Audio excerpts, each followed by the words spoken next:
loss of appetite, stomach cramps, pain, all those things. So if you have any of those symptoms and you've been to Kroger, Trader Joe's, or Walgreens, beware. I'm stuck on explosive diarrhea because I need to know the difference between regular diarrhea and explosive diarrhea. Well, some trickles out like, comes out like a faucet, and some is just like a faucet. Bomb, like, that sounds explosive. I'm assuming explosive diarrhea is the kind you can't hold. Like if I was sitting here and I had to go, like I would have to run out, or it'd be like a real bad situation. I think explosive. Imagine like a bomb drops out of your butt and splashes everywhere. I love it. Nothing like emptying your butt. That's an explosion. No, the one that's just all over the toilet seat. That's explosive. No, I've never done that on the toilet seat. I'm a grown ass man. That's crazy. I've been potty trained since at least the age of 3. All right, Did now you say potty trained? Listen to this. In North Carolina, a man has to pay $8.8 million. You know why? Why? Because he cheated with someone else's wife. And you know, in North Carolina, you can actually sue for adultery. So you can sue a person. Wow. Yes, it's called alienation of affection. And in North Carolina, this one man actually has to pay up. He was seeing another man's wife for 16 months. So he has to pay another man $8.8 million? Mm-hmm. Wow. Really? Yes, he does. I hope that was worth it. Jesus Christ. Yep. $8.8 million. Is punishment. So punishment. Jeez. Being penalized. So in North Carolina, it literally pays to be faithful. Like for real. Yeah. Yes, well, absolutely. I don't know if it pays, but it can cost you. But it pays to be faithful, because if you're cheating with another man's wife, then you got to pay that man's. You got to pay her husband now. So it's better for you to be do the right thing, committed to who you with. Yeah. He said, "My marriage is murdered. It was destroyed." Part of it was his wife also worked for his company, so he also lost an employee. Wow. All right. Well, get it off your chest. That's front page news. 800-585-1051. If you need to vent, hit us up right now. Maybe you had a bad night and you just need to vent a little bit. I'm mad right now because I'm trying to figure out why the woman don't have to pay some of that money in North Carolina. It shouldn't just be all on the man. Like if I sleep with another man's wife, shouldn't that wife have to kick in some bread to the husband too, the ex-husband? Well, maybe the man is suing the other man. Still, you should have to sue both. It takes two to cheat. Maybe he still loves his wife. You know what's crazy about it? It was all kinds of things, like he would give his wife a spa day, and guess who else was at that spa date? Dude. Wow. The side dude. Wow. All right. He got her a trip for her birthday. Guess who got a hotel room right down the block? Wow. I hope she get explosive diarrhea. Side dude. Now get it off your chest. 800-585-1051. You need to vent, or if you feel blessed, hit us up now. It's The Breakfast Club. Good morning. Time to get it off your chest, whether you're mad or blessed. Say it with your chest. We want to hear from you on The Breakfast Club. So you better have the same energy. Hello, who's this? Yo, iPhone Sim, Envy, what up? iPhone Sim. What's up, iPhone Sim? We ain't hear from you in a minute. What's poppin', brother? Hey, yo, bro, but that Cash App thing, right? That happened to me before when my girl gave me $5,000 to bail out my brother. So all you gotta do is call the bank. It's over now. Now, when she did it with me, I wound up paying her back the money, and she got the money back from the bank. But if the guy took the money out, he'd be straight. It won't even mess up his bank account. It only up his Cash App. So he can make a new Cash App and he'll be good. $5,000 up. And so you'll be good, he'll be good, everybody be good. Okay. You heard? You always beating the system, iPhone. Oh no, I'm not, man. Get out of here, bye. Oh my goodness. Hello, who's this? That's on you. That's crazy. Hello, who's this? Hey, this is Brendan from Bell Fountain, Ohio. Brendan, what's up, man? Oh, I thought he said Brenda. Hey, Brendan. Get it off I your got chest. something I need to get off my chest real quick. Go ahead, brother. Hey, man, I'm mad that I wasn't the one that got DJ Envy's money. Oh, all right. Well, we're sorry. Maybe he'll send you again. I'm surprised that person hasn't raised their hand and let us know who he or she is. Are you kidding me? That person spent $1,500 of it. They're sliding under the radar. Yeah, but they at least need to call up here and let us know how foul Envy is for taking the money back. Well, Brendan, sorry you didn't get that money, bro. Next time, work. Peace. Wow. Next time I accidentally send you $5,000. Hello, who's this? Yo, this is Jay from Naptown. Jay, what's up? Get it off your chest. What's up, Charlamagne? What's up, Yee? Hey. What's up, brother? How you? And you, Envy. Man, come on, dog. You keep saying he might have been going to buy bottles, blah, blah, blah. You don't know he could have been a single mother. She's trying to get some clothes for the kids and school supplies. You could have helped her out, man. He trying to forget about all of that. He don't want to believe that it's somebody who really need it. You don't listen. That's what they said. I said we don't know who it is. It could have been anybody. It could have been somebody buying bottles. It could have been who knows. That's what he But just you're said being to you. very Envy. aggressive. He just said that to you. So. I just got my money back. He's being very aggressive. Isn't he being aggressive? Beige rage. I'm actually not that mad because I got my money back. He's aggressive. I'm actually happy. You lost $1,500 though, but at least, hey, whoever. Oh no, they sent it all back. I don't know if you heard. They sent it all back. They sent it all back. Okay. But you still could have left them have it. You like you said yesterday. You could have got it tenfold. So you know what you do? You should donate some money to just a random person on Cash App. Stop being so angry. I have done it, and I've been. You ain't never donated no random money on Cash App. Stop it. God damn, people will do anything to win an argument. This ain't any goddamn thing. And you know good or you ain't never donate no random money to nobody on Cash App. Somebody on Cash App. Anyway, get it off your chest. 800-585-1051. If you need to vent, hit us up now. It's The Breakfast Club. Good morning. You on The Breakfast Club. Hello, who's this? Shut up, Envy. You took the money back. You took the $1,500 back, because that was me. You accidentally sent it to me, man. It wasn't you. I promise. What's your Cash App name? Well, I'm going to tell you so you can tell the... I already know your Cash App name, you ass. The cheese, y'all. But, hey, Irvington in the building. Body Count Records in the building. Oh, shut up, man. Yo, Will Johnson 950 in the building. Charlamagne, you bleach your skin. I'm out. Body Count Records. Hello, who's this? Hey, Envy. Hey, Charlamagne. Hey, Salem. What's up? Get it off your chest. Okay, a couple things I wanted to talk about. My aunt and my mom are tripping because they wanted me to marry my aunt's second cousin by marriage for $20,000, which couldn't even happen anyway because I think she just wanted him to get a citizen's paper, which is not going to happen. So wait a minute. Your family member wanted you to marry another family member to get the citizenship? By blood. They're not by blood. They're not by blood. They was going to give you $20,000? I'm not supposed to beg it for one. I'm not even a citizen for one. That couldn't even work out. But but can I talk about something real quick? How I'm kind of mad about some of this? Sure. Well, Charlamagne, first and foremost, thank you for shouting me out Friday and my country. Hey, thank you. Eritrea. Eritrea. You backdoor anyway. She got it right. So I appreciate you for saying that. Got you. But love you for that. And Envy, you know you was out of line this past weekend. What'd he do? I don't know if y'all seen his video on Instagram. Your live podcast looked lit as I'm sorry, can't cuss. Lit as hell, by the way. But I guess you were DJing this past weekend, and you were playing that song, that Making My Way Downtown song, and you had the white girls twerking to that song? Hey. Out of line. I had the black girls come on stage. I played some reggae. I had the Spanish girls come on stage, and I played some reggaeton. And then the white girls, I played Vanessa Carlton. And can we talk about one last thing before I get off the song? Yes, Eritrea. You're so funny. So, I don't know if y'all seen anything that's been circulating the internet lately. This all goes back to what you guys say about how the kids these generations always record instead of calling the police. Yes. There's what do you call it? There's this little bald-headed Quita online on Facebook going live. And she was over there just recording herself on live while her best friend upstairs, quote unquote, her best friend, was getting raped. Yeah, that was video. Sounded so crazy, and her friend was screaming in the background, "Get off of me! Get off of me!" I didn't see that. And then the police came. She was laughing. Oh, the police! I didn't see none of that. Yeah, she was laughing. She came all over the internet. It was disgusting, wasn't it? It was awful. We got to start doing a better job too, though. We can't just be looking at them and saying they not calling nobody. Right. Shouldn't we be finding out what cities these people in and calling 911? The police showed up. Oh, the police showed up. Yeah, and I didn't see it till after. I wasn't watching it live. I just saw the websites posting it after. Jesus Christ! And get your girl Monique too. She needs to get Donkey of the Day either twice this year or something. She's tripping, but she needs to get her black card revoked. Leonard. Eritrea. I love what's the place called? Eritrea. Eritrea. Nipsey Hussle's from Eritrea. Tiffany Haddish from Eritrea. Hello, who's this? Hey, this is JR calling from Charlotte by way of St. Louis. Queen City, 704. What's happening? Get it off your chest, JR. Hey, good morning, y'all. Hey, I just want to express my love and appreciation for my wife. We just moved here to Charlotte from St. Louis, Missouri 2 months ago. We've been working like crazy. We did it on our own. We have no family here, and we just been trying to grind it out. I just want the world to know how much I want her to know how much I really appreciate her. And we actually did this. We set a goal and we achieved it. Now we're just working hard to achieve our dream. That's real, man. Charlotte is a beautiful city. I love Charlotte. I could retire in Charlotte. Definitely. It's definitely safer than back home. I tell you that much. Well, thank you for checking in, bro. I appreciate y'all. God bless. All righty. Get it off your chest. 800-585-1051. We got rumors on the way? Yes, we are going to talk about the world's highest paid DJ, find out who's number one on that list.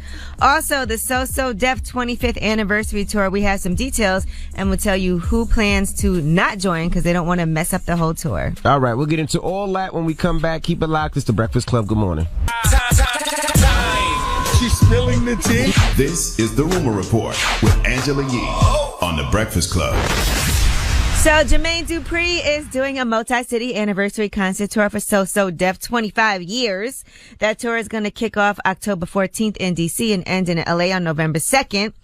And he just is talking about a black-owned company that put out multiple artists and enough artists to do our own tour. We are blessed. Basically, the tour will feature himself, Escape, The Brat, Jagged Edge, Bow Wow, Anthony Hamilton, Bone Crusher, Young Bloods, Them Franchise Boys, and Jaquan.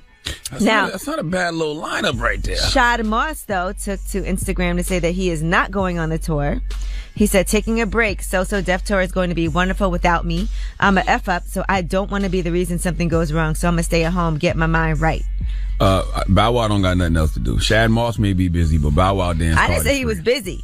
He said he doesn't want to F up the tour. He'll go on that tour. I'm sure him and JD are probably beefing right now over something. He'll go on that tour. You know what it is right now? No, he was going through a lot on social media. Remember, he was giving his money away, saying it was evil, and then he went and said, y'all make life so hard on an N-word. Get off my D. That's what I'm saying. Bow Wow's a little depressed right now, so he wanted to get on Instagram, tell everybody he's not going to the show. So everybody says, no, Bow Wow, we want to see you. We're not coming if you don't show up, because he wanted to feel that love. I do feel like he really going through some things. Send Shad Moss some love, man. At Shad Moss right now on Instagram. Tell him you love him. Put some puppy paws. Don't they got the paw print on the They emoji? do, but I'm sure him and JD are beefing. I'm sure they'll work that out and they'll be right on the road with each other. All right, well, hopefully Bow Wow is feeling okay. All right, French Montana. There was a home invasion. At least 2 armed robbers went into his house, and this happened early on Tuesday. Cops were on the scene as well. They said it was French Montana at the house, and an unknown number of people were there at the time as well. He lives in a gated community. He actually bought the house from Selena Gomez. That sucks. Yes, that's a really scary thing to happen. Like, is it hard to stay in a house after that happens to you? Hell yeah. Absolutely. That's your Traumatic. crib. You've been violated. And I'm trying to figure out why ain't no pistols in the house. Not one person got a gun? Well, we don't know exactly what happened in that house or afterward, if anybody was injured. Nobody had to go to the hospital, so we know that much. And by the way, home invasions is one of the main reasons that I believe in your right to bear arms. Absolutely. I don't care what nobody say. That's what a gun is for in those moments. And French need a couple of dogs, man. All right, now the world's highest paid DJ. Who is that? Khaled. Who made 4? He's not even on this list of top 15. Some white guy who plays music too fast, and you can't understand it unless you high off. Well, I actually like him because he has some great songs too. Calvin Harris? Yes. Of course. $48 million. And can't probably scratch a lick. Congrats to him. Now, how you don't know what he DJs just like? hating. Why would you just Charlamagne say hating. that? You think he can scratch? Calvin Harris, he get busy. Oh, okay. Yeah, just why He you better say- than you? I don't say nobody better than me. Oh, okay. He's dope though. He is dope. Yeah, he is. He gets busy. Still All ain't right, never so heard he him made scratch. $48 million, according to the Forbes list. Other people that made it onto this list, the Chainsmokers were number 2, right behind them. Tiesto, Steve Aoki, Marshmello, Zed, Diplo, David Guetta, Cascade. DJ Snake made the list, and so did Afrojack. I'm happy for all of those people that have found a way to make money, but I feel... I'm just like, yo, why no black people on that list? Especially when it comes to DJing. Like, what are black DJs doing wrong? And a lot of those DJs are playing our music. They're playing That's what our I'm culture. saying. I'm trying to figure out what are black DJs doing wrong that they can't It's get not what that a black kind of money. DJ is doing. It's the amount of support that other genres get. You know, EDM can come out there and get 10,000 people out there and there's no problems. We get 600 people out there as a shooting or something like that. You know, they don't give us the venues. They don't give us the spaces. But Yeah, especially think about Vegas, right? When you go to Vegas, there's no real venues for it. I think there's one. Yeah, but I don't think, that really you plays think they make hip-hop. all that money They off make just a shows? lot of money. Yes. Well, actually, You a don't lot think of that it's money, sponsorships? a lot of money for Both. Calvin Harris comes from, he gets 6 figures every time he plays in Vegas. Yeah, and he they- plays there all the time. They get 100,000 a show, 150,000 a show. You know what I mean? So they get that money. They rack it up. They do And then 3 he's nights in a week. Croatia, he's in Japan, you know, and also doing singles. You know, that's important too. He has some big singles. All right, well, Well, I'm God Angela bless those Yee, white and people. that is your Rumor Report. All right. Thank you, Miss Yee. Now, when we come back, Leo Cohen will be joining us. Okay. We'll kick it with Speaking Leo of Cohen. White people that profit off hip hop. Absolutely. We'll talk to him when we come back. If you don't know, he's the creator, the owner of 300, which is the label that started careers of Migos, Young Thug, and Fetty Wap. He also is, what does he do for YouTube, Yee? He's like, I think he's the global head of music. Global head of music of YouTube, and he was running Def Jam for years. He was managing Run DMC. We'll talk to him about all that. So don't move. It's The Breakfast Club. Good morning. V. Angela Yee, Charlamagne the Guy. We are The Breakfast Club. We got a special guest in the building. Yes, as soon as he sat down, he said, I hope y'all are more prepared for me than y'all were for Tekashi 6ix9ine. And I think we know a little bit about this guy right Yeah, here. he's been around a Leo while. Cohen. Hello, hello, hello. Welcome, sir. Good morning. I'm so happy to be here. I feel honored and and privileged to be here with you guys. Well, it's happy to have you. You're YouTube's global head of music now. I didn't sleep last night. Did you know that? Why? Anxiety?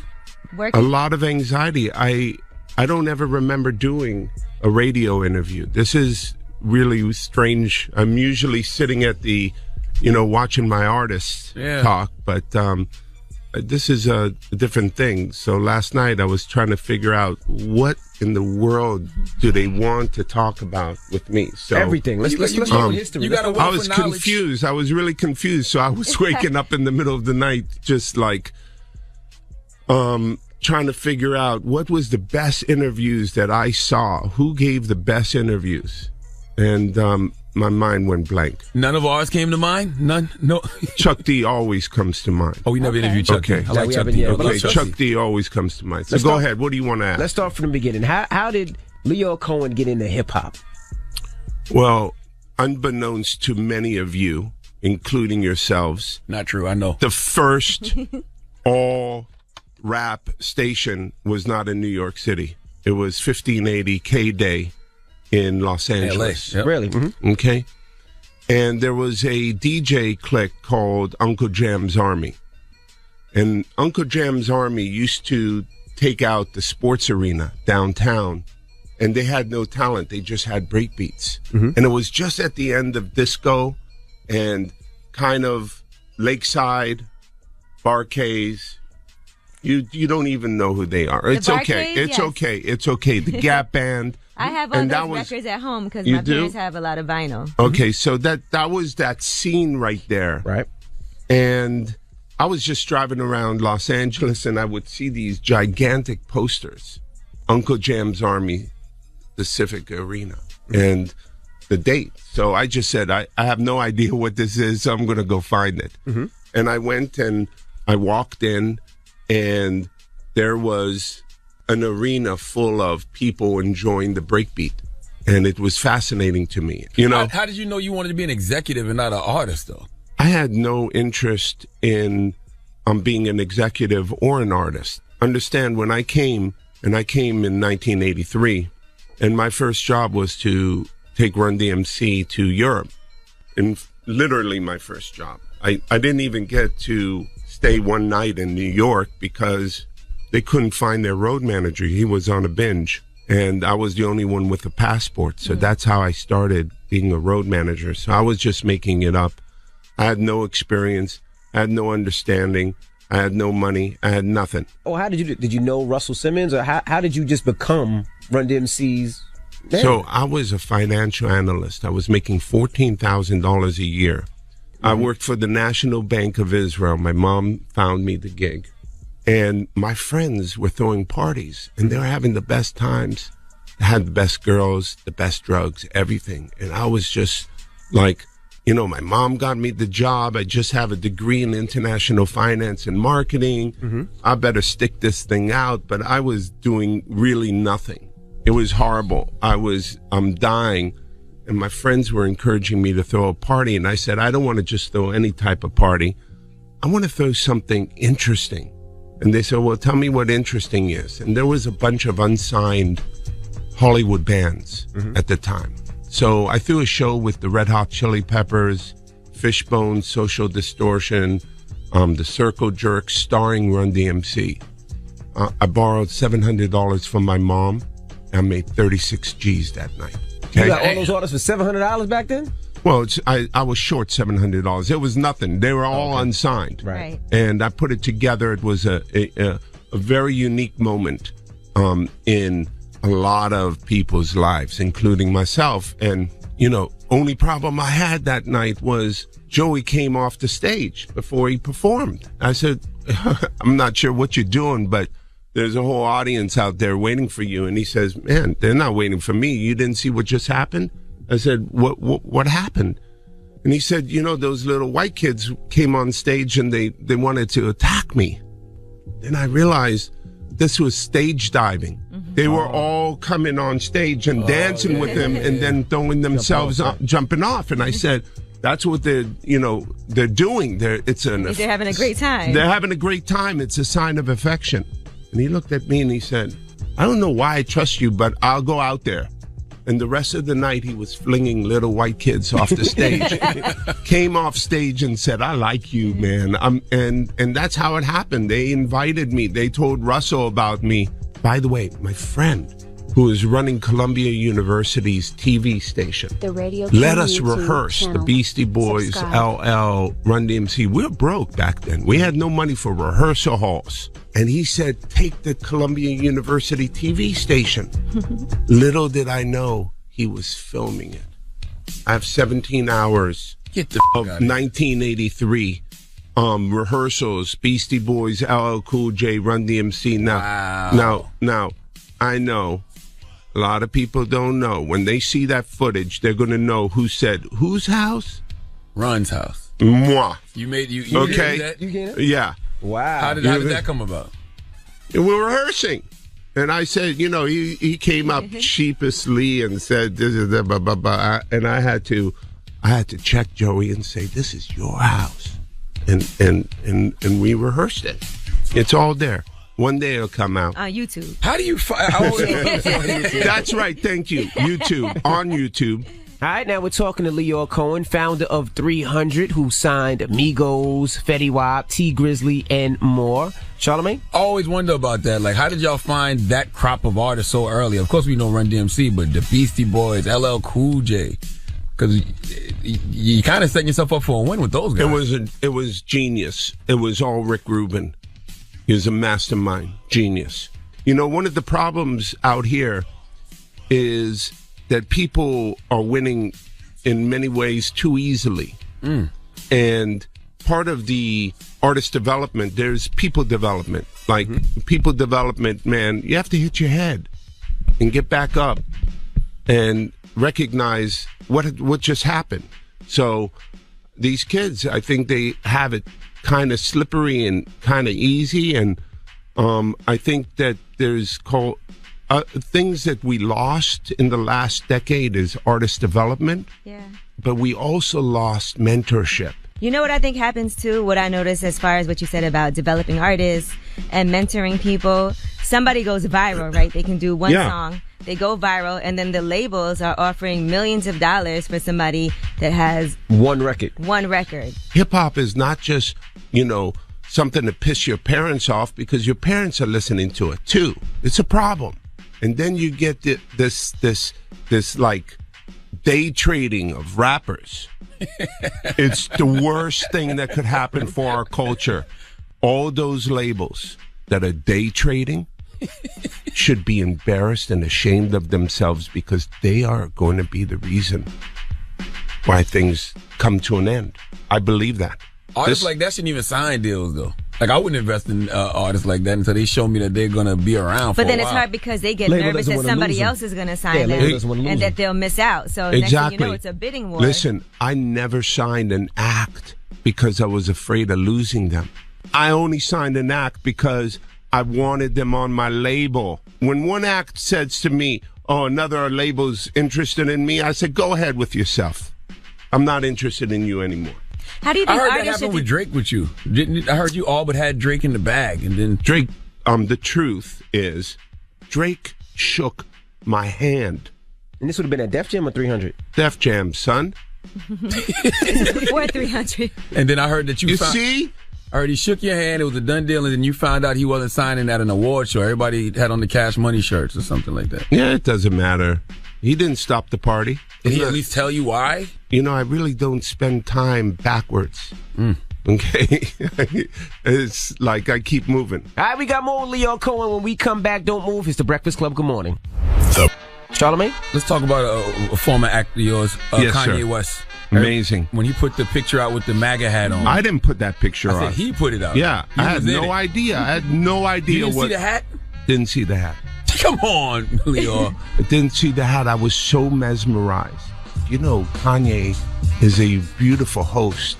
We walked into his gorgeous place where he does the clothing sneakers. And the sneakers. Dope facility. And it was, I was bringing my colleagues from San Francisco.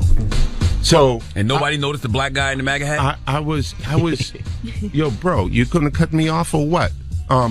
So I'm here having an incredible time being with him, and he was obviously interested. You know, when Kanye's interested in having you, you know, you feel like you're in that moment. Mm-hmm. And then he goes, "You want to hear some music?" So we went in, listened to music. So no, I didn't look at his hat at all. I didn't see his hat. I was fully immersed in the experience.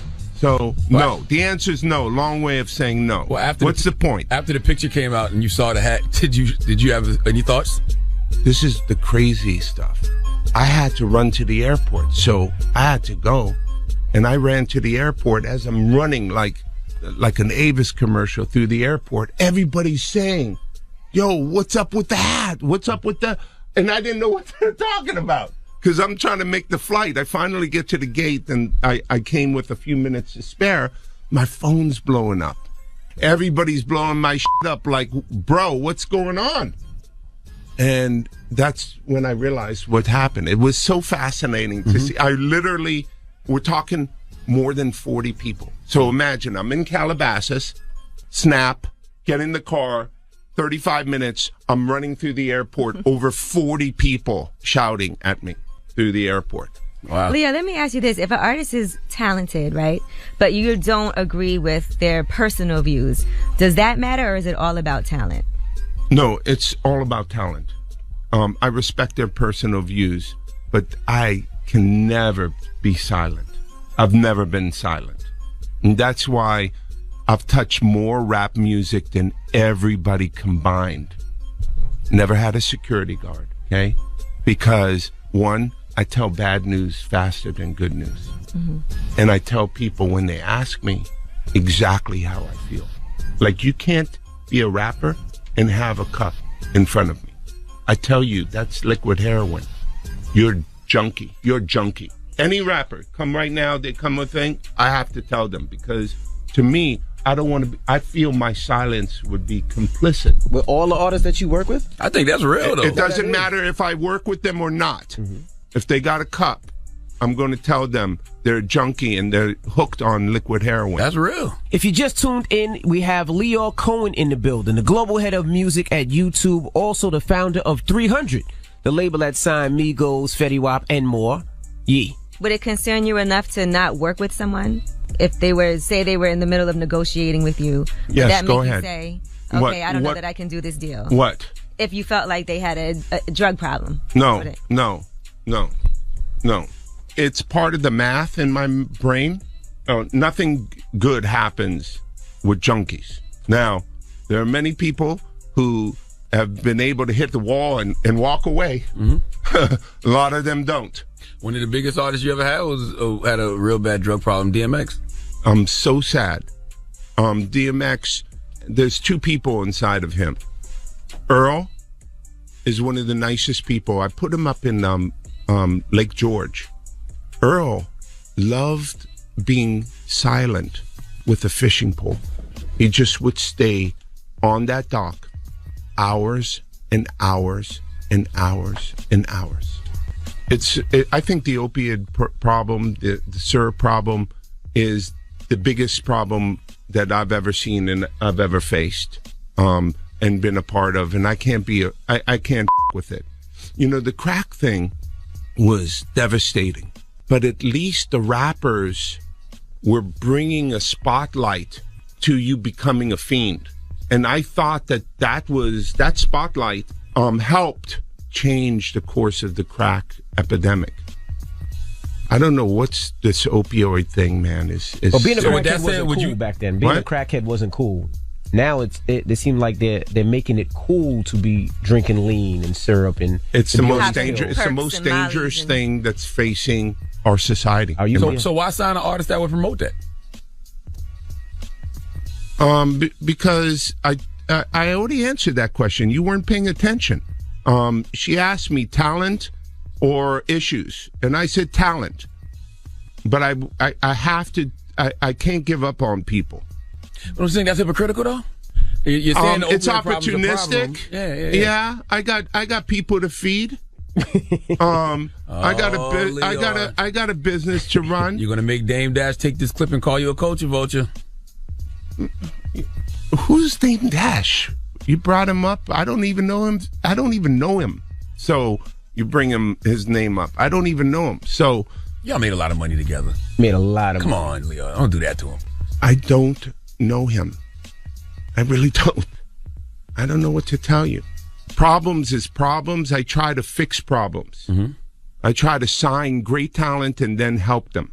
Now you have been called a culture vulture. I'm going to say that. Now, how do you respond to, because people have called you a culture vulture before? I'm 37 years doing this. So there's good, oh boy. So when you're 37 years and continuously inventing yourself and winning, there's a small subset of people that don't like those people, that their fortunes may not have reinvented themselves, that are upset. But like I said, I don't really pay attention to them. The first time that I ever heard that Dame Dash had an issue with me was my daughter called me up and asked me, who's Dame Dash? I don't pay attention. People feel like you broke up Rockefeller. That's what they say. You got in Jay's ear and told him get away from Dame. I think you got to talk to Jay and Dame and Biggs, Tata. I don't know what to say to that. I always have an expression. You say we're friends, mm-hmm. and I said, man, you gave a shitty interview. And you said, man, I thought we were friends. We're not friends any longer. You know what I say? We were never friends in the first place. If we can't survive that. 100%. So if their partnership couldn't survive, then how could, if it was me or anybody else? No outside influence should be able to break that up. All right, we got more with Leo, founder of 300, who signed Migos, Fetty Wap, T Grizzly, and more. Charlamagne? What's your overall mission for YouTube in the industry? Overall mission for YouTube is that more artists could feed their families and more songwriters could feed their families. When those artists are at the kitchen table and saying to their parents that, I'm going to skip college and I'm just going to be an artist, they could make an informed decision. Unlike the last 20 years that it sucked, it was hard telling your parents that I'm going to be an artist. Have you spoke to Rich the Kid recently? No. He's pretty upset with you guys. Mm-hmm. Have you heard or no? No. Well, he just posted a comment that said 300, and he feels like you guys have not really helped his career out too much. 300 ENT, y'all suck. Y'all gotta let me out this damn contract. I don't want to be with y'all no more. I told y'all, I give y'all this money back. I don't want to be with y'all label no more. Y'all suck. Is that a question? Or I don't know what you. How do you feel? How do I feel about that? I don't feel good about hearing that. But it sounds like he's a clown. Maybe it's a late night something. I don't know what his problem is. He should call me as my number. Look, do you ever see if he calls me? Do you ever redo contracts? Like, of course I redo contracts. Like, okay, I spend my whole life redoing contracts. I don't do. How about this? He gonna have a hard time because we don't play that. Migos at one time were a little set, and they said they felt like 300 held them back a little bit. Yeah, if y'all wouldn't let them put out music for 18 months, they said. So listen. I just been doing it for 37 years. I don't think I have all the answers. Mm-hmm. I don't even think that I have all the right answers. But I do believe that focus and attention and creating an artwork, a moment in time. I want to, I'm in the champagne business, not the water business. I'd like to make something special. If it's everywhere all day, every day, I don't know why that's special. Listen, if they put a bunch of music out, I make more money, right? More music, more money, since that's how it works. But I wanted them to make what I thought they could make. You didn't want them to be day traders, basically. Yeah. And by the way, I'm not trying to open up a controversy, but how do you feel about Culture 1 and 2? What's the word out there? Culture 1 was better. What? Culture 1 was a better album. 300 had Culture 1. Okay. Got quiet in But there. they do know how to make hits. I mean, there's hits on Culture 2 as well. What? There's hits on. Yeah, they got hits on Culture 2. It was just Culture 1 was a better project, though. That's a fact. So you taking the credit for that? I'm not taking the credit, man. Why am I taking the credit? When I asked a simple question. Was Culture 1 better than Culture 2? It was a simple question. I thought we did a really, really good job. They did a magnificent job. And my hats are off to P and Coach. You know, these are hardworking, creative executives that are in the cut. Now, I believe we're about to enter the golden age of the music business. Fortunes are going to be made. Leo Cohen, ladies and gentlemen. Yes, we appreciate you for joining us. Yes. I'm so thrilled to be here. Conversation. I'm thrilled to be here. I bet you get an audience of 2. No. 3. Yeah, thank you. We're all here. I'm pretty sure this is going to make some noise in the culture. I think so too. Now you can go skydiving. That's the last thing. Listen, the one thing that I can say is back in the day, in the 80s, we used to celebrate each other. Little Independent, Sleeping Bag, Profile, all these little companies, Tommy Boy Records, all of them. We used to get our gigs and then meet late night, and we used to celebrate each other. Winning doesn't mean that someone else has to lose. And that's the problem here. The problem is that we got to celebrate more. I ask you guys in your own way. I know that controversy brings viewership and listenership, but I want you to also understand that you have the mixing board to also celebrate great things that happen. I like consistent greatness over controversy. I don't think there's no value in shock. Okay. Right. Thank you, guys. Thank you for what you've done to keep the engine flowing. It's hard doing what you do every day.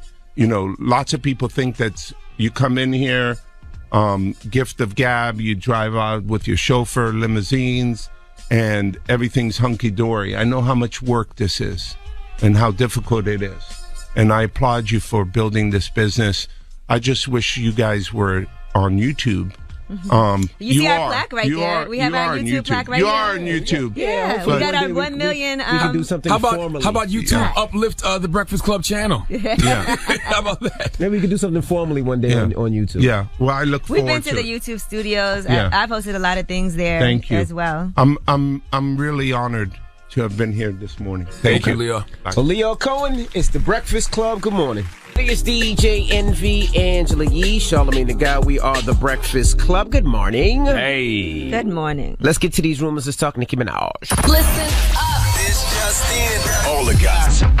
The Rumor Report. Gossip. With Angela Yee. It's the Rumor Report. The Breakfast Club. Well, everybody's getting ready for Nicki Minaj's new album, Queen. It's supposed to come out August 10th. That's soon. That's next week. But it looks like it may be pushed back again. Now, the problem is this. There's a track with an unclear Tracy Chapman sample and a feature from, quote, one of the greatest rappers of all time. Now, she tweeted out, Tracy Chapman, can you please hit me? She also did a poll asking, since I may have asked it wrong, vote. You guys can only imagine how much this means to me. It's such a perfect body of work. Love you, long time. So what she wants to do is figure out, do I need to push my album back a week to try to get this sample cleared? What do you think? I mean, as an artist, I'm sure this is, like she said, this is her body of work, and she really wants that track on there. So, I mean, what's a week? I wonder how great that song is, though. But if that's what she wants. I mean, do people still push their album back in 2018? Yeah, all the time. Does it matter? Like, just drop the music. Yeah, but she wants to make sure that she gets this sample that's not cleared. You put the single out later, right? It's the streaming service, right? So add it on later. But she probably wants to later. put her full body of work out all at once. People do it all the time. Shout out to Fat Joe. He just released a record with Tina Turner sample and didn't get that cleared right away. He just put it out and then he cleared it after. I mean, people do it all the time. The only problem with doing that is that they can ask for way more money if you don't clear it first. Absolutely. Because by that time it's done. So no matter what you got to pay, you end up paying way more. All right, now let's discuss R. Kelly. Angelo Clary, who's the father of Azriel Clary, who is one of the women that is one of R. Kelly's, quote, girlfriends. You know, R. Kelly just did that song, I Admit It. And that really struck a chord with Angelo Carey, who feels like he did not address some of the allegations against him at all.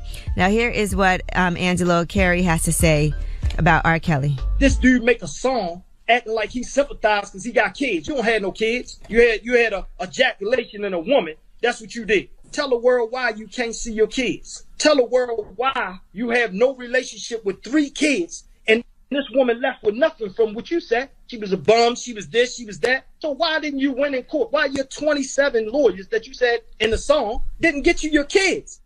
Then he goes on to talk more about R. Kelly and how his daughter ended up living with him.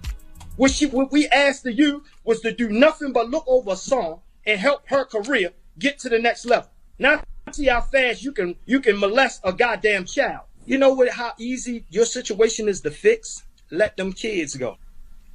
Now, according to Angelo Clary, he says that R. Kelly took advantage of his daughter at the age of 17, and under Florida law, that's underage. How come nobody whooped R. Kelly's ass, though?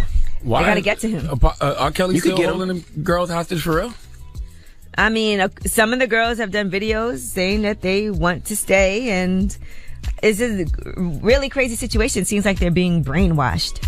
And according to the parents, held against their will, but then the girls are acting like they want to be there. And then some of the women who have escaped did talk about the mental tricks that were being played on them while they were in that relationship. Well, shouldn't the parents be partly to blame too? Because if you know R. Kelly's reputation, why would you ever send your child over there to get a song done or to get a song written or to be in the studio with him? Well, now, I don't know how old his daughter is now. I just know that he says that she was 17 at the time. So maybe, I have no idea. Listen, I know y'all wouldn't do it, so. I don't know. All right, now let's talk about some good news. LeBron James' new school. Let's talk about the I Promise School and some of the things that they are doing that's very different from a lot of other public schools, because it is still a public school, and that school is for at-risk students who are falling well behind the rest of the kindergarten to 12th grade population. And some of the things that they are doing, focusing on accelerated learning, providing job placement assistance for parents, because a lot of times kids bring baggage into the classroom because of what's going on at home. Right. They have an on-site food bank, supports students with stress from economic causes, gives every student a bike to escape dangerous parts of town and explore. How important is it for kids to get out of their neighborhood that a lot of times we grow up and have never left the area that we are from? Guarantees free college tuition to the University of Akron to all graduates starting in 2021. So all of those things, free tuition, free uniforms, free bicycle and helmet, free transportation within 2 miles, free breakfast, lunch, and snacks, food pantry for families, GEDs and job placement services for parents. There you go. All those things. You got to be a real creative hater to find a way to talk crazy about that one. I mean, you could say it don't got a barbershop in it, but I mean, they're working on that. It might have one in there, by the way. But you know what? We don't know. I was thinking as far as how can we help, because I mean, this is something that's going to go on forever, and I'm sure that LeBron's going to foot that forever. So we need to help him. I don't think LeBron James needs our help. I would love to help him, but you know what? Salute to LeBron James. Salute to Jalen Rose. Salute to Diddy.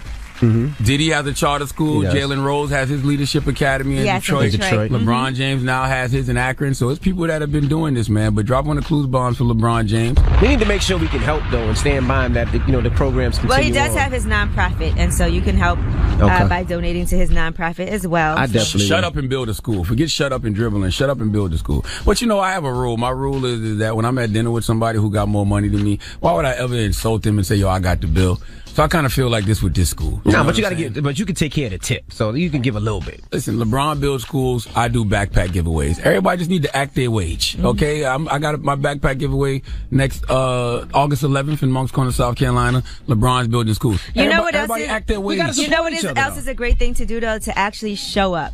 Like to go there for the kids to see you. A lot of kids would be interested in what it is that we do for a living. Teach a class. You know, just show them and maybe something different that they can get some firsthand experience with. Invite them up here. Do I got to teach the class if I built the class? Yes. Absolutely. I'll show up for the ribbon cutting. Right. Yes. All right. Well, I'm Angela Yee, and that is your rumor report. All right. Thank you, Miss Yee. Charlamagne. Yes, sir. Who you giving that donkey to? Oh, man. We need Jeffrey Whiteman. His actual name is Jeffrey Whitman. Is he white? He is white. Okay. His name is Jeffrey Whitman, but we're going to call him Jeffrey Whiteman. He needs to come to the front of the congregation. We'd like to have a word with him. All right. We'll get into that when we come back. Keep it locked. It's The Breakfast Club. Good morning.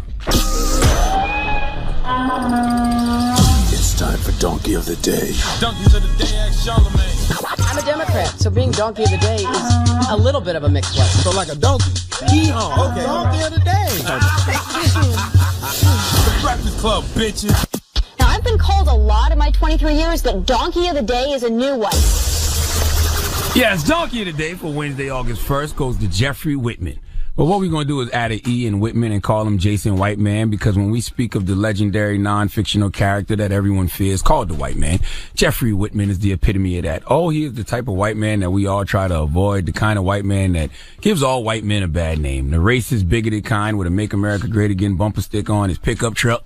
The kind of white man you have to avoid at all costs, because if your paths cross, a not so random act of racism could possibly happen. Now, if you forgot who Jeffrey is, he is the contractor in Ohio who followed a black man home and called him the N-word repeatedly. You remember Jeffrey was driving, and sadly a brother named Charles Lovett crossed paths with this prejudiced prick, and Jeffrey accused Charles of cutting him off. So then he followed Charles home and let that AR-15 go. And by AR-15, I mean a racist 15-second rant. Let's refresh everyone's memory, shall we? Is there a reason why you just followed me to my house? You want to let me how much of a nigger I am? Yeah, I want to let you personally know how much of a nigger you and are. So I'm a nigger because you don't follow signs. Because you're rude. I'm rude because you don't know how to read signs. Well, Jeffrey Whitman owns Uriah's Heating and Cooling, and he was driving the company van when he let that 15-second racist rant go. Well, now Jeffrey is backtracking. He told the Columbus Dispatch it was an awful mistake, and obviously I don't know how to explain it, and it's ruined my life, and it's ruined my family's life. Why is he backtracking now? Because business is suffering. Okay, he says, I'm out of business. I'm completely out. I'm done. I'll never work in Columbus again. This has completely and thoroughly ruined my life. White man told the newspaper he simply chose the wrong word while addressing Lovett and insisted he's not a bigot. Now listen. Several times chose the wrong word. Listen, I speak for a living. Okay, I've said one word too many several times. I've said things that I apologize for, because when you get paid to talk as much as I talk and you giving your POV and speaking what's on your mind like I do, you're bound to say something a little extra. But there is no way that calling a black man the N-word can be written off as an awful mistake. Okay, he's not a comedian. He's not a radio personality. As far as we know, he wasn't drunk. He wasn't high. He followed him home for 2 miles. So he had time to think about calling this man the N-word. In fact, he said verbatim, I wanted to let you know personally that you are an N-word. Can we hear it again? Let's hear it again. Is there a reason why you just followed me to my house? You want to let me how much of a nigger I am? Yeah, I want to let you personally know how much of a nigger you and are. So I'm a nigger because you don't follow signs. Because you're rude. I'm rude because you don't know how to read signs. See, this is how you know he's not apologetic for using the N-word, because in all of that crying and calling the newspaper and venting and saying he made a mistake, he never once apologized to Charles Lovett for following him home because he's not sorry and calling him the N-word. See, apologizing does not always mean you're wrong. It just means that you value your relationships more than your ego. Well, in this case, Jason White Man is wrong, but he also doesn't value his relationships with black people, because if he did, he would apologize to that black man, Charles Lovett, but his ego won't let him. Please give Jeffrey Whitman, a.k.a. Jeffrey White Man, the biggest hee-haw. And that's why I like the fact that Lovett filmed that instead of, like you guys said, slapping him, because that actually has caused him much more pain and suffering. I do. I think that was a great idea. All right. Thank you for that Donkey of the Day. Now, when we come back, Ask Ye. We actually have an update. 800-585-1051. We'll talk about it when we come back. A lot of people ask me about updates on Ask Ye, so this week we do have one that was very critical for us. All right. It's the Breakfast Club. Good morning. Angela Yee, Charlamagne the God. We are the Breakfast Club. Now, last week during Ask Ye, we had a lady call that was in pretty bad shape. Yeah, she stayed anonymous. Distraught. Yeah, she stayed anonymous. And she was upset and she wanted to take her own life. I've been talking to her for the last couple of days, and Yee actually put her in touch with our resident doctor. Yes, that is Dr. Kendall Jasper. He's a clinical psychologist, and he's been on the show before, and it was something that we felt like was very necessary. A lot of people have their own issues with depression and with suicidal thoughts, so we wanted to do this to help everyone. Right, so if you missed a call last week, let's get her back on so you can understand what she's going through. My question is, And has any of you dealt with depression, suicidal thoughts, and anxiety? And how did you get past it? I'm fresh out of an abusive, mentally and physical relationship. I'm not happy. The best thing in my life is my son, and there's some issues there. I don't have the support of my family. When I finally talked to my dad about it, who is a minister, he said it was my fault. Wow, that's terrible. Poor choices. Yeah, poor choices. And I should pray about it. And it's my fault. I should stop thinking about it. It's 100% not your fault, number one. One of the main things with dealing with depression is being able to express yourself and just even sometimes just tell somebody how you feel. Do you have anybody else that you can talk to? No, not really. I mean, I used to really close to my dad, but I don't know what happened. I wasn't expecting him to. Where you from? Louisiana. Louisiana. And I'm in Texas, so I don't really have a lot of family. And when I reached out to family, my dad, what happened is kind of, and it happened yesterday, it just kind of blew me away, because if I could just stop, then of course I would, you know, so nobody wants to feel like this. You know what the problem is? The problem is a lot of times people really haven't gone through that, so they don't know how to talk to you, and they think it's light, but it's not light. Because I've been in that same predicament, and I was there. I was probably at my worst part of my life, and I felt the same way, and I didn't want to be here, and I felt like the world would be better, and my family would be better without me in it. But you have to realize that that's not true, and you have to realize, like you said, you have a young child, and you have to live for that young child. And I know it's very difficult because you feel like you have nobody to talk to, and that's the hardest thing, because you feel kind of embarrassed. But you can't feel that way, and if you don't have anybody to talk to, I'm gonna put you on hold. I know this is Ask Gee, but I've been there, so I really know what it feels like to the point where I almost, and I will give you my number, and you can call me and you can talk to me anytime you need to. I don't care if it's 4 o'clock in the morning, 5 in the morning. I don't care, because being at that point and feel like you have nobody to talk to. Thank God my wife was there and I was able to talk to her. I just want to let you know that it is a sickness and it is a problem when sometimes people think that this is something you should be able to handle yourself. It's a disease. So don't think that there's anything wrong with you. This is something that you really do need to seek professional outside help. It's not something where you can just pick yourself up out of it. There's a lot of, research that's been done, and it could have a lot to do with many different things. Like you said, you're just coming out of a relationship. You don't have anybody close to you to talk to. There's so many things that's going on here. I do, however, have a friend who is a therapist who would, I'm sure, love to speak with you and give you some professional advice, because I would hate to have anything happen to you and feel like, we couldn't be of some assistance. So if you hold on the line, I'm going to get you his information so that you guys can talk to each other and he can guide you in the right direction. Okay, thank you. But I don't want you to ever blame yourself for anything. This is completely not your fault. Life beats us up sometimes. Thank you.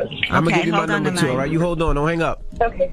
All right, when we come back, we're actually going to talk to the doctor. He's been talking to her. I've been talking to her as well.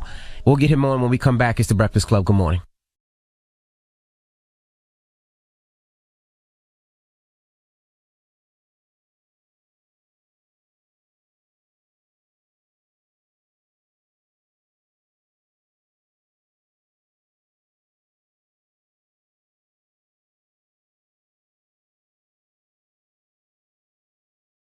There's a lot of people who have these issues where they're dealing with depression, with suicidal thoughts, and it's so urgent. I just really wanted to hear what your thoughts were and what's been going on with the young lady. She's doing okay. We talked every day since Friday. I believe it was Friday.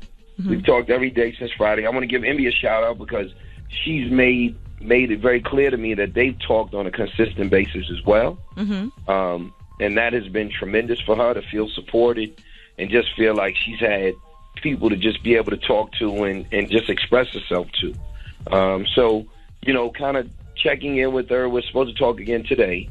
She's following a plan. I put her on a plan, not really a safety plan, because it wasn't that apparent that she was, that she had a specific plan to want to harm herself. But we did talk about some changes that she immediately needed to make. For example, on Friday, I told her during lunch on Friday that I wanted her to engage in some type of a pleasurable activity, something that was going to make her feel good, something that was going to make her smile, and she certainly did that. Talking a little bit about her thought process and just welcoming some of the emotion as opposed to trying to fight it, because that's something that's very difficult to do, and it only lends itself to a little more frustration. And she's been able to do those things. On Saturday, she did need to talk to me extensively as she was driving, and she pulled over on the side of the road. And we kind of worked through that, and that's to be expected. You know, but that was more about her being angry at herself about some of the decisions that she's made. And I told her that was a natural progression, you know, sort of stages of change. You know, if we're not angry about some of the decisions that we're making, then we're not human to a certain degree. So, you know, I kind of normalized some of that if I could for her. And it Doctor can actually help her out. I've been talking to her as well, now, and she's one doing of the main issues she had better. was she was Dr. saying Kendall that her dad Jasper, good morning, was sir. acting like it was her fault, and he wasn't taking it seriously. That now, she was having these thoughts, and she had no one to talk to. I referred and a lot to of people you. feel really alone. And now you're a she clinical called in and she had psychologist, some and I know, issues that she was going through last had a lot week. of And I know dealings you've been with people speaking that to have her, had but there's these a lot of feelings. people who have these issues where they're dealing with depression and suicidal and has no one to talk to.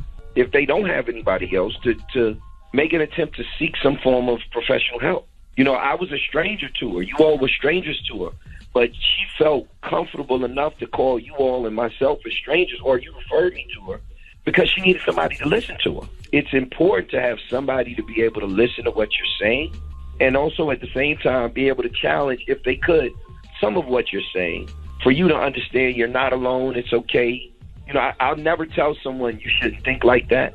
You know, the premise of just don't think about it, you know, is kind of foolish. And I know they may sound controversial, but how do you not think about something? So welcome those thoughts. Yeah, you can welcome them as a process, but also understand on the end of it, even if I welcome those thoughts, I don't have to engage in any action.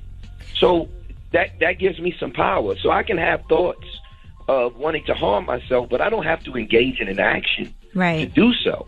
And what that does is that empowers you to say, okay, I had those thoughts, and I didn't engage in that. So when those thoughts come back, I already know that I can just sit here and do nothing. I can do something else. You know, she went to the park. That was her pleasurable activity. She went to the park and she people watched. We talked about her people watching, and we processed that. And she, you know, it was funny because she said to me, "These people look like they have it all together." As I watched them in the park, and they look happy. And I said, "Well, do you really believe that?" And she was like, "Absolutely not." I said, "Okay, so what makes them any different from you?" They're going on with their lives. They're moving on. They look happy. They may be putting on a facade, but the point is that they're doing something.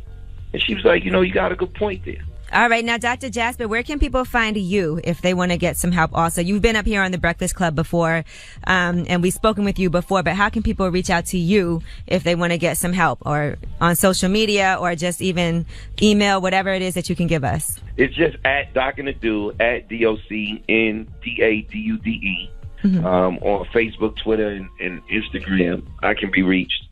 Or people can email me, DocNaDude1, DocNaDude1, @gmail.com. All right. Well, thank you so much. I appreciate you. And thanks for helping us out, too. You know, sometimes when people call Ask Yee, a lot of issues we can handle, but then certain things I think are just too above what it is that we can offer here. So that's why sometimes you do need expert help, like I was saying. And I'm really glad that you stepped in to help us out. No doubt. And I just want to tell y'all thank you for the love. Thank you for the shout. And I don't mind y'all sending people my way. I got into this profession because I love people and I love helping people. So don't be shy about sending folks my way. All right. I know. And I appreciate you always respond right away. So that's so important to me. So shout out to you and to your brother Kanan also, who always links us up and makes sure everything happens the way it's supposed to.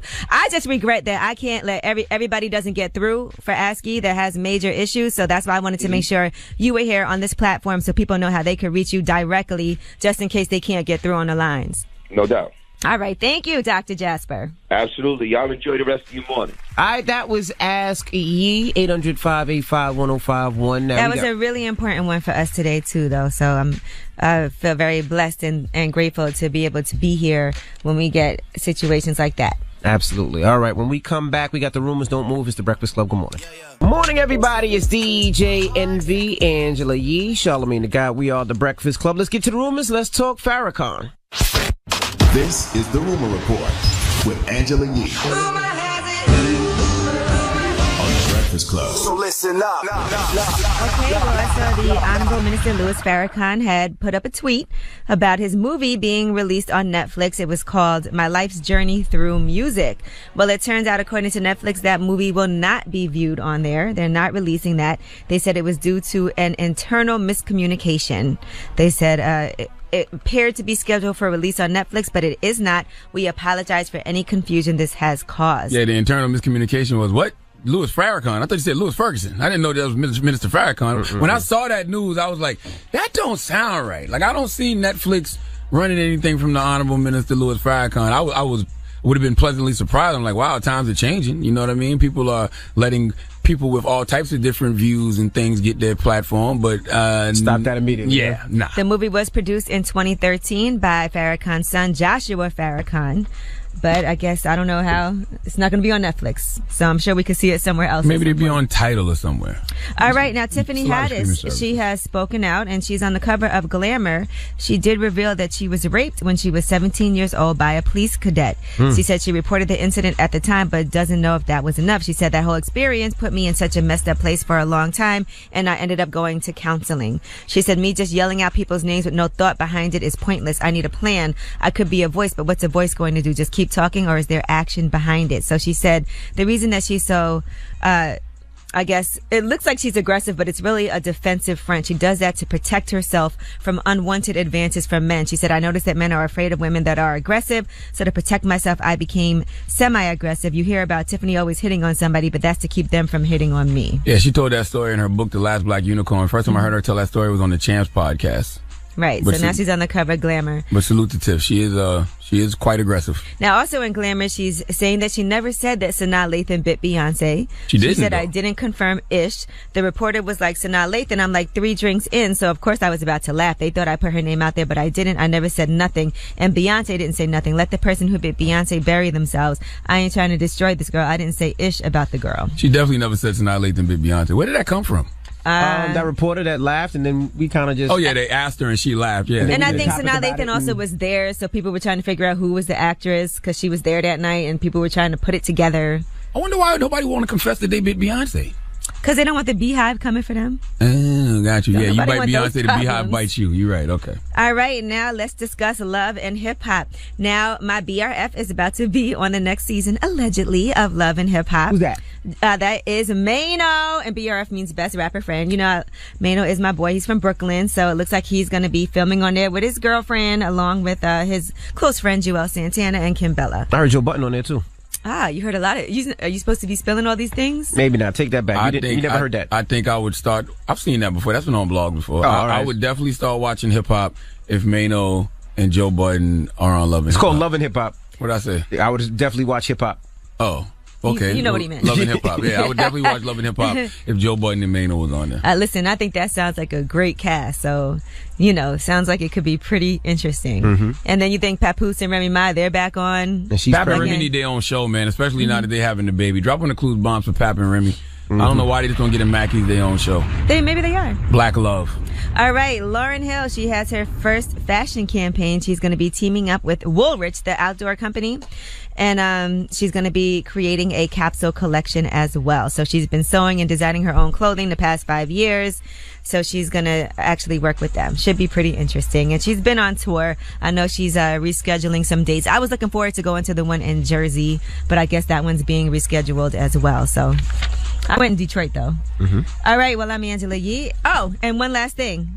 Shout out to Angie Martinez. Nas did a secret show up here at the iHeart Theater, and Angie Martinez had a chance to ask him a few questions. And if you are waiting for some new Nas music, here's what he had to say. I just want to do, it's another album that I've already have been working on one before Kanye. I already had some like real. Oh, so it's coming. There's another one? Now, but since I did this, I got to do something that that goes in another direction a little bit.